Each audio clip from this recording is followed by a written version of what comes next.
We're coming to you this morning from the Ford Room in the Rector Community Museum.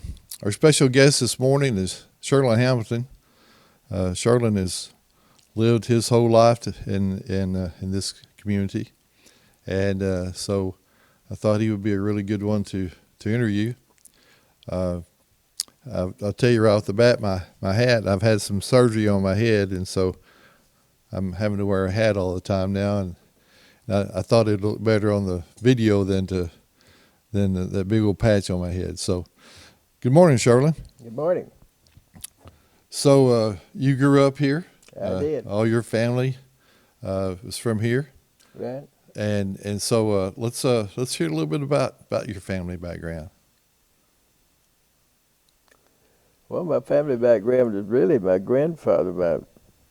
I don't remember a whole lot on my dad's family, but on my mother's family was more was the one that really become the rector. But they lived out north of town, about 9 miles out north of town, and that's where my grandfather and grandmother was born. And they got married. I really don't know when got married, but in 1922 they moved to Rector, and they moved up on Fordyce Street where I live now. But anyway, after they moved to Rector, he went into the Ford business, Ford trucks and Ford cars, and in the present location down there by the railroad track on South Main Street.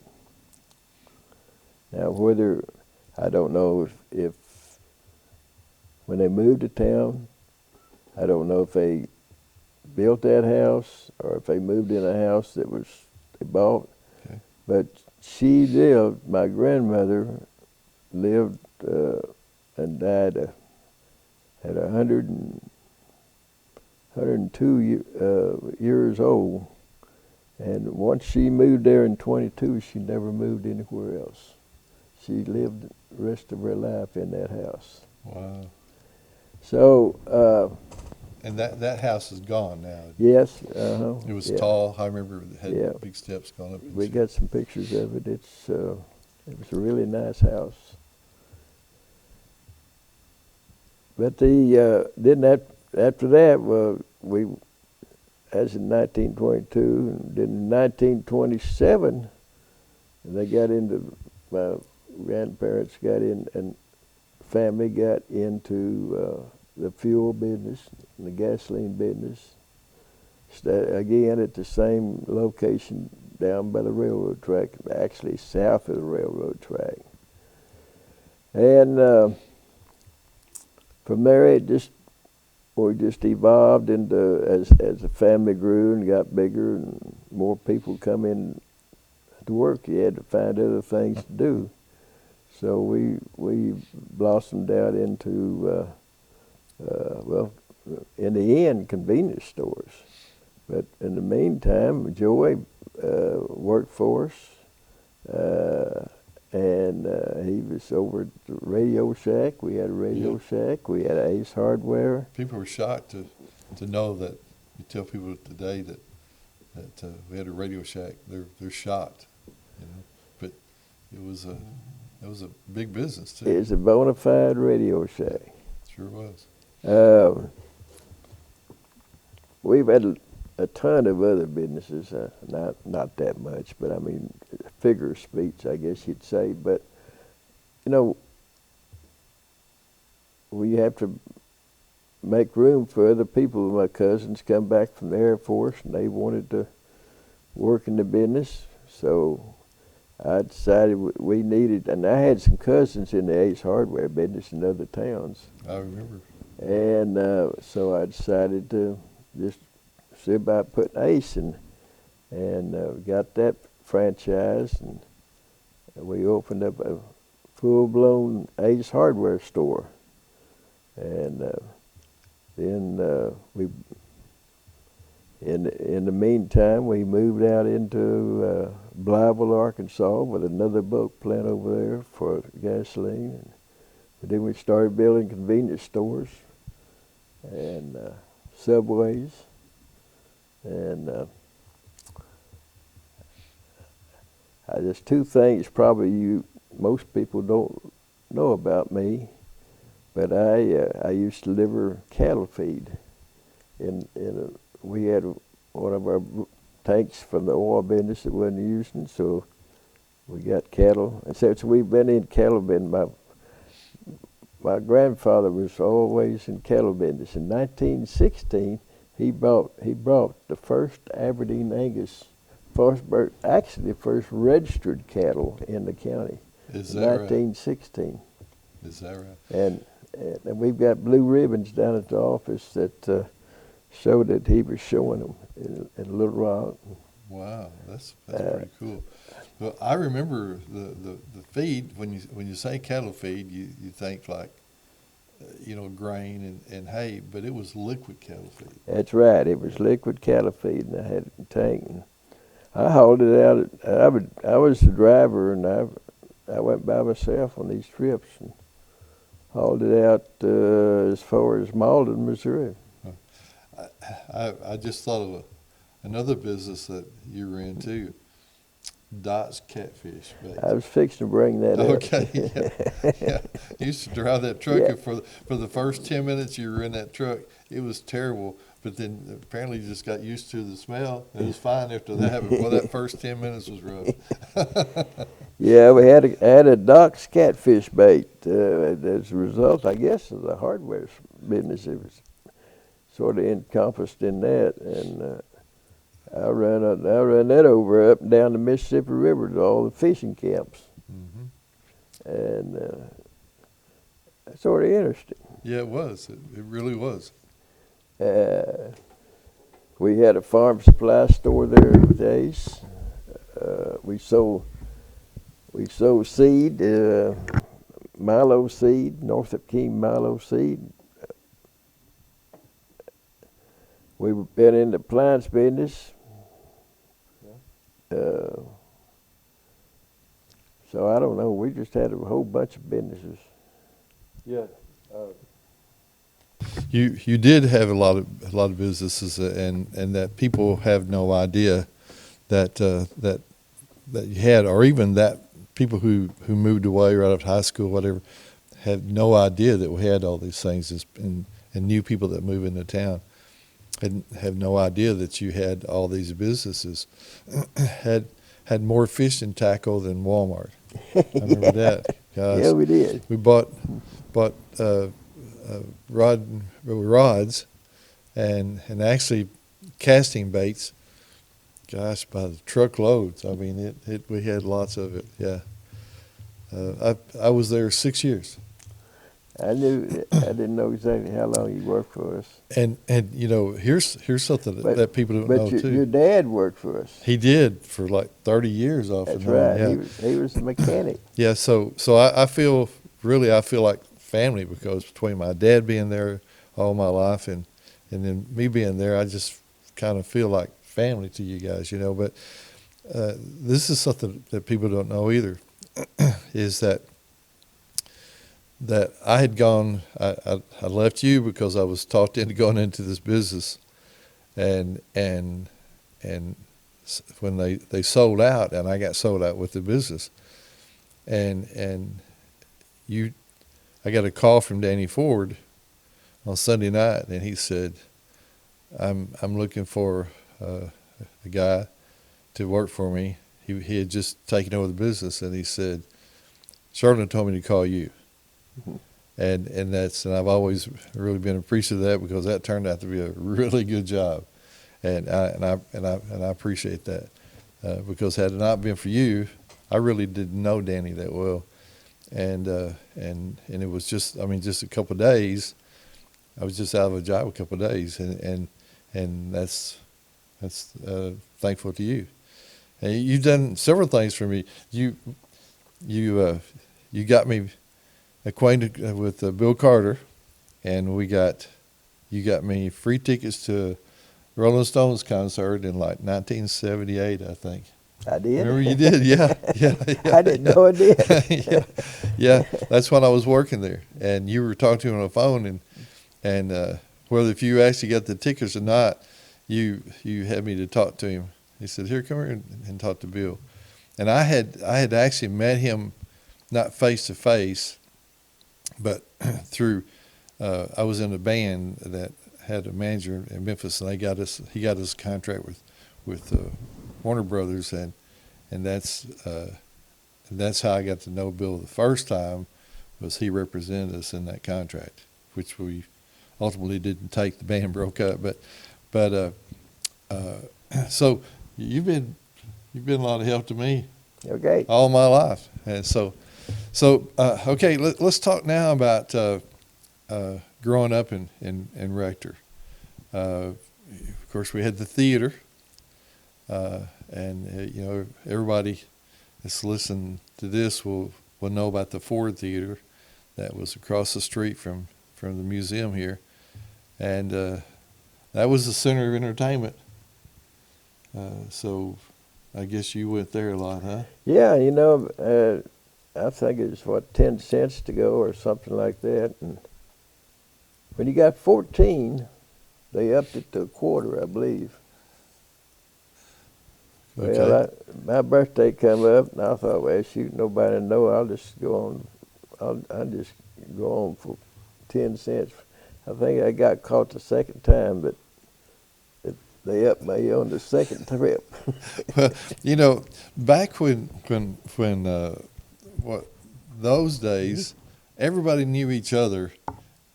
Everybody knew everybody, and knew everybody's business, and someone knew it was your birthday. Yeah.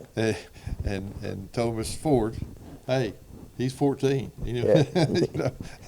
you know, same thing if you got in trouble, you know, somebody would tell your parents that too. You got to go to 25 cents. So Yeah, yeah. Well, that was a big jump because we've talked about this, that you get in the movies, that was a dime, popcorn was a nickel, soda was a nickel, and candy bar was a nickel. So for a quarter, well, you could I'm get all that. assuming it's a quarter. I mean, Yeah, yeah. And, I can't remember. but I just know I got caught. That's all I know. but what I'm saying is that when you turn 14, you for that quarter you could no longer get your candy bar and your soda and popcorn. You had to pay for it extra. Yeah. Yeah, yeah. So you know, it's the same way now. You know, I'm not sure what the age is, but everything you go to when you get a certain age, the price goes up. You know.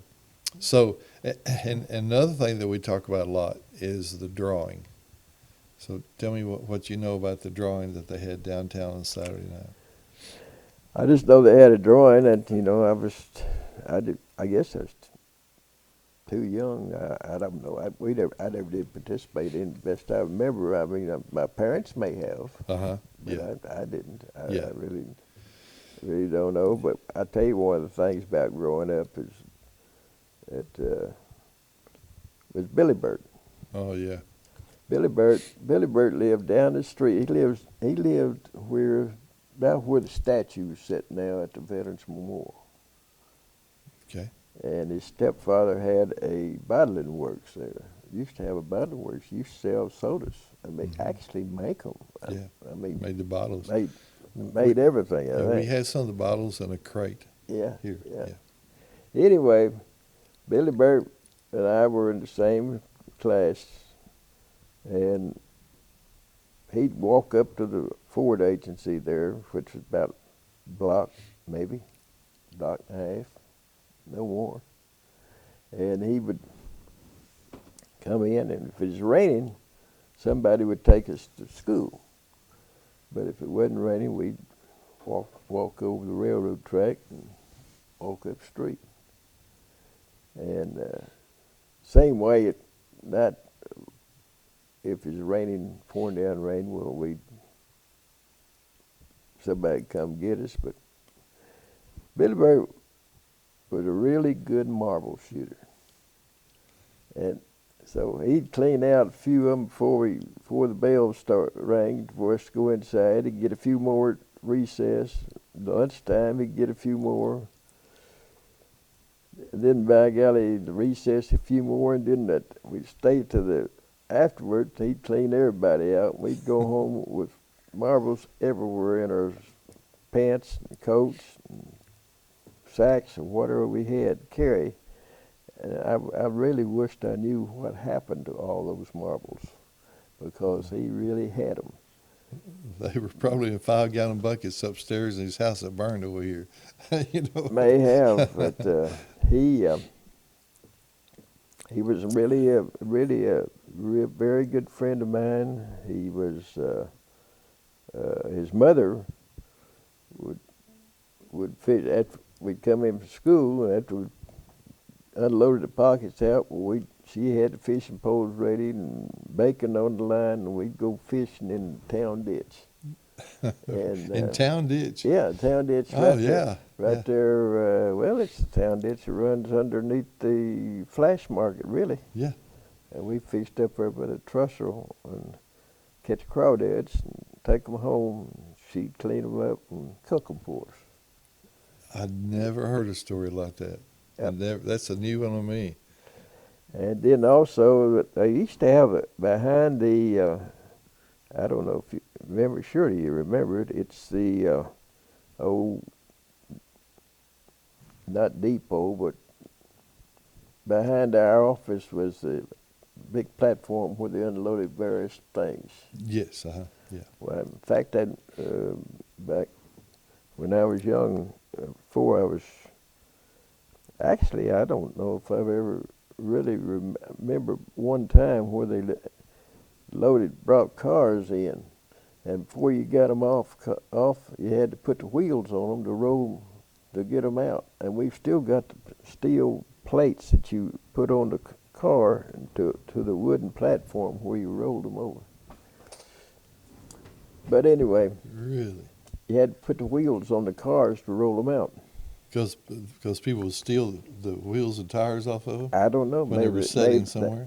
They probably didn't have any way of fastening the cars down while the train was going up and down the track, so they just took it off and set it on the, took the wheels off where it wouldn't roll.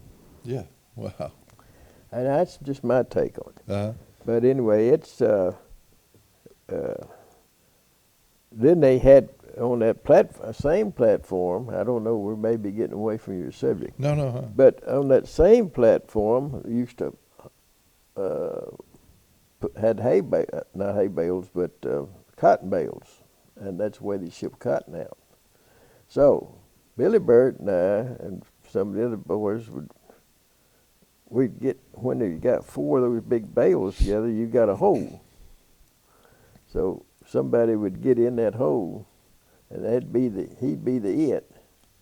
And you hold your hand up, and they'd throw rocks at it, or maybe whatever we had, a ball or anything. If you hit the hand, then by golly, you had to get the hole, and you got up and throw it to everybody else. So something like that. And I would never have hit the hand because I wouldn't want to be in the hole. Well, if you lost the bet, you had to get the hole. Oh, I see. That's funny. So anyway, it's amazing what we did for entertainment. That's right. That's exactly right. No, we'd go out there quite often. Yeah, some of the things that we did for entertainment, you wouldn't let your kids or grandkids do. Now, guys, back in when trail bikes, motorcycles were hot, we did things that were just crazy, and like Halloween. we talk about this a lot. In that Halloween, we did things that would, gosh, the police would let you do now. Yeah. I didn't do it because I'm scared of heights, but all these buildings will be full of kids throwing water balloons and whatever off the top. And they would, you remember the little park downtown had these metal park benches in it. Mm-hmm. Well, the next morning, those park benches would be up in the middle of the street. Oh yeah. And some of the guys would go out in the country and cut trees down across the road so the buses couldn't get through. I mean, there was just so many things went on then that was just normal to us. Well, it was, That it was different. I yeah. mean, it's sad that we don't have something like that today in our towns that would interest the people instead of running out in gangs. I'm just reading this morning and this is completely unrelated to this, Haiti, the gangs are taking over the island. They stormed a hospital last night. Mm-hmm. Did they storm an airport? Airport? But they didn't take maybe, it over. Maybe it was maybe it was the airport instead of the hospital. Maybe both, but they luckily they fought them off. But I have some friends who went to Haiti on a mission trip, and they came with inches of losing their lives, being captured, and they got to the consulate in time. I mean, well, I understand that they were pinned down from gunfire, and this Jeep runs up and gets them and to safety, and and got them out of there. But yeah, that's not a good place to be. Yeah, and even today here, we're fortunate.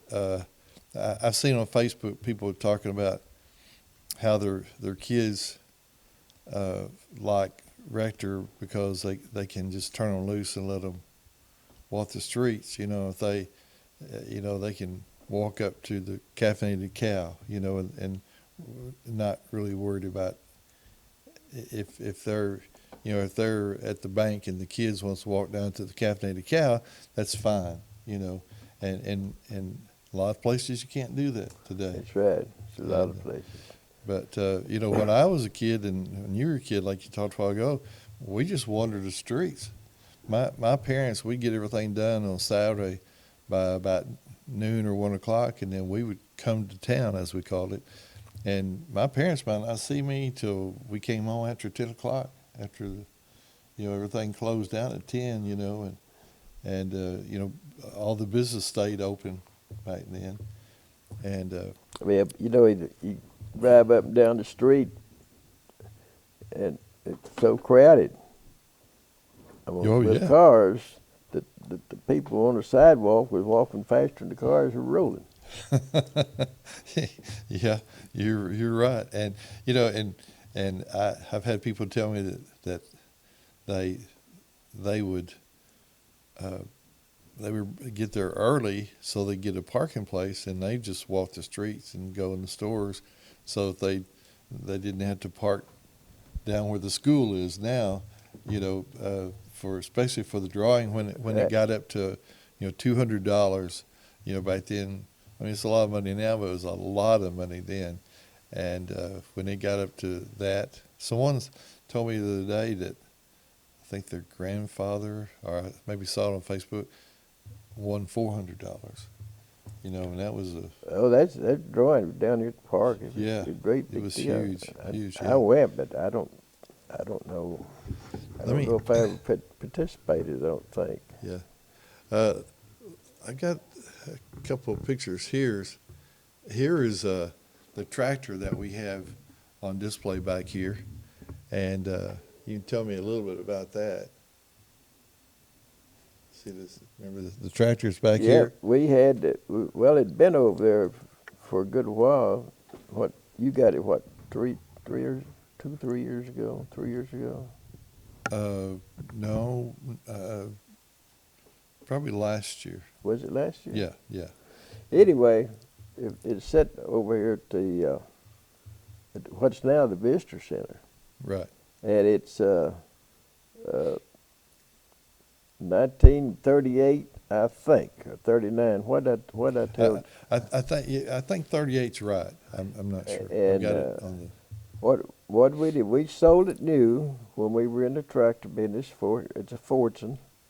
And Joey Cox told me that when he was working for us as a young man, I guess 14, 15 years old, he Yeah. said, yeah. And anyway, he went out and drove a truck out in the country, and actually took a new tractor out, new Ford tractor. I'm sure it's 8N, 9N, and took it out there and picked that particular tractor up that you're looking at right now, and brought it in. So we've had it over in the lot ever since, and I got it painted, but now it's really faded and needs another paint job. Somebody stole the steering wheel off of it, and I found another steering wheel and put it on, which is that's not the correct steering wheel. The correct steering wheel on that one was a wooden one, and it was about a lot bigger, round. Oh, okay. I mean, not bigger round steering wheel, but where you had your hands would be a lot bigger. Mm-hmm. And you told me, we were looking at this picture earlier, and you were telling me that, what? Well, that's where I got my first haircut that I remember. I mean, my dad might have cut my hair earlier, my mother, but I remember I went in there and had Floyd Wynn in there and Mr. McCready and another one. I don't remember exactly who it was, but I had to sit on the board, put the board up on the arms, and I sat on the board. Yeah. And so this building, what can you tell me about the Busey's trade and sale barn? Well, you know, we used to have a be in horse business too, and the cattle business when we were in the Ford business. We had it up there right across from where my granddad lived. We had 40 acres here in town, and he, no telling what you'd go up there one day and there'd be 20 cows, and you'd go up there a week later and there'd be 0 or 40 cows. You don't know, because people traded when they come in and get cars and tractors. They traded their some of their animals in on that. I found a receipt not too long ago where a mortgage, actually not a mortgage, a note, was given to my family, and it stated that Sal and all increase was put up for a mortgage to buy, I don't know, my car, fuel, whatever. But anyway, it's sort of interesting to know that, that's how and all increase. Yeah, well, you know, anyway, before too long, we need to make sure that we preserve that stuff. You know, if something happens to you and Barbara, that'll just disappear, all that stuff. Yeah, I've got it down there somewhere. Yeah, I tell people that we're not collectors, we're preservers. You know, and we don't even have to have the original copy. We just like to have copies so people can see what went on in those days. Let's see. Oh, here's another. Yeah, there's the old depot. Yeah, that's a good one. Yeah, you know, actually that depot is still sitting. You know where it's sitting. Now, do you have part of it or all of it? So Tim Shelton has it then. I knew that Tim had it, and I knew that Tim's got it. There's a warehouse that we used to call the old depot, you know, over on the other side of the bullpen over there. We used to call it the depot. You know, when we'll know where something was, well, it's over in the depot. But Tim actually has the depot. Yeah. Okay, so yeah. Let's see what. Oh, this will be before your time, but I think this is a cool picture here. That Tom Dowdy that's got the sledgehammer in his hand there, that's my great grandfather. and I think it was where the Methodist parking lot is now. Then here's the old elementary Right, school. right. Let me get it over there where they can see it. But here's one that you'll know a lot about. Square Shooter Wright's place. Yeah. And here's a picture that a lot of people don't remember, or I never even saw Square Shooter as far as that's concerned. But here's a good picture of Old Square right there. And I'm just looking at some pictures here. Okay, I think that's all I have. So can you think of anything that we've missed here? I mean, what'll happen is this afternoon you'll start thinking, we didn't talk about this, we didn't talk about that, but we can always do it again.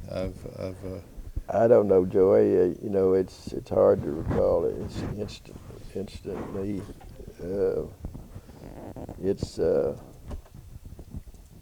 I just say that I'm just so thankful that I grew up in a small town.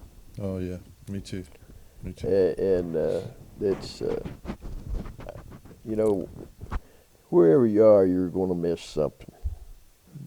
If you're in this big city, you're missing what we grew up. Mm-hmm. If we're out here, we're missing the movies and the hustle and the bustle that we don't have. It's a more of a laid back lifestyle. Yeah. But we can go experience that. We can go experience that. You know, like That's yesterday in Jonesboro, just to go from one doctor's office to the other doctor's office is a big deal. You know, and you know, if you have something at St. Bernard and then you have something at NEA at either of their clinics, you've got to travel all the way across town, and if it's 3 o'clock or 5 o'clock, it's a big deal, or noon. Here, it takes you 30 seconds to get to the doctor's office. Right. You know, and the bank. I remember when I was working for Glenn Sains, in Paragould, if you try to get somebody to go to the post office for you, you couldn't do it. You know, it was a huge deal to go to the post office there. For here, you go to the post office and you run into somebody you know. That's the only reason it takes you a while. You know? That's true. And that's so true. Yeah. So, and you know, I had a classmate say to me that I'm so sorry that you never got to leave Rector, and my response was, I'm so sorry you've had to leave Rector. Yeah. You know, I have no regrets if exactly. none whatsoever. I've traveled a lot, but it's home is here. Yep, it certainly is, and you know, but it has changed. I don't know everybody here like I used to. You know, I grew up in the grocery business, started work for Barney Dorks when I was 14 when we moved here, and so I knew everybody. I watched everybody grow up, you know, and you know, like for instance, I ended up working for Danny Ford, but I watched his boys grow up, and then ended up helping raise them, you know, and so it's just that's the small town life, and I just love it. There's one person that we left out that I got Danny or I've suggested Danny to hire, and that's Mike Benson. Oh yeah. I worked on that too, and you know, he's still working. Yeah. Yeah. He loves it. But he worked for us, and his job was beginning to go downhill. What we had him doing, I called Danny up. And I said, you need to hire Mike Benson. Yeah.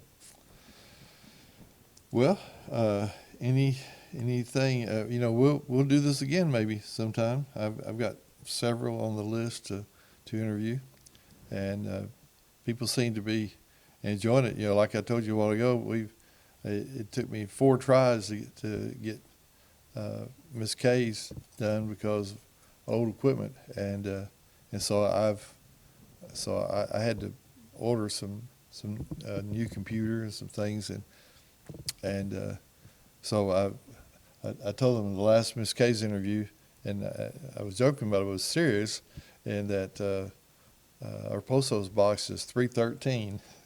if someone wants to help us pay for this equipment, we appreciate it. We even take Cash App, and that's $ Rector Museum. So if you're interested in seeing more of these, we'll take some help to pay for this equipment. What was your equipment? How much did it cost? Well, it's a good $500. We still need a few other things to go with it, but anyway, I think there's some people out there that will help us. Everybody seems to love these interviews and love the museum, and so we don't want to take out of the museum account to pay for this equipment. So Yeah, I brought you a couple of things. I'm constantly finding things down at the office, Okay. Well, it sounds like we got a visitor coming in, so I guess we'll close this out. And Sherland, I appreciate you doing this. And thank you. I had fun doing it. Well, good. Well, it's not like we haven't had these conversations before, and so we'll do this again. Okay. And because you'll think of some things that you wanted to say. Oh, I'm All right. sure. Yeah. Okay. Thank you very much for having me.